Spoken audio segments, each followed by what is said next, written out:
তো আসসালামু আলাইকুম এভরিওয়ান। আজকে আমাদের ইমন বাবুর জন্মদিন আর আমি আর ছোটো আমি যাচ্ছি বনফুলের কেক নিতে। তো ভাবলাম ভিডিওটা আপনাদের সাথে একটু শেয়ার করি। এই যে চলে আসছি কুষ্টিয়া বনফুলের সামনে আমরা। তো এখানে কেক নাম লিখছে, আমি কেকওয়ালাকে বললাম যে আপনি নাম লিখে দেবেন রিমন বাবু। তো কেকওয়ালা সুন্দর করে নাম লিখছে আর কেকটা দেখতেও খুব সুন্দর আর ইয়ামি। আর মামিও চুজ করেছে অরেঞ্জ কালার। তো অরেঞ্জের উপরে সাদা সে সুন্দর লাগছে। অবশ্যই আপনারা আমাদের ভিডিওটা চ্যানেল যদি ভালো লাগে চ্যানেলটাকে সাবস্ক্রাইব করবেন, কমেন্ট করবেন আর শেয়ার করবেন।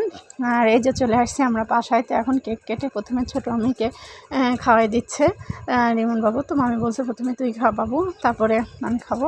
তো এখানে ঋতুমনা আছে, ঋতুমনা কী করলো, তো খেলো না। তো এইবার ও আসলে বাইরে চলে যাচ্ছিলো। তো এবার আমার পালা কেক কেটেই করার জন্য। তো এই যে ও আবার পানি ছাড়া কিছুই করে না। আমি বলছি যে আমি তোকে খাবো, বলছে না তুই দে, আর কেক কাটা লাগবে না। ও খুব মানে দুষ্টু প্রকৃতির একটা ছেলে, বড় তো হয়েছে কিন্তু বুদ্ধিটা খুবই ছোট মানুষের মতন ওর। তো অবশ্যই আপনারা এই যে রেগে গেছে আমি মুখে ওর ক্রিম লাগিয়ে দিয়েছি বলে। তো অবশ্যই সবাই আপনারা একটু আমার রিমন বাবুর জন্য দোয়া করবেন, ওর জীবনটা যাতে ভালো হয় আর ও যাতে অনেক বড় হয়, অনেক ভালো একটা ছিল।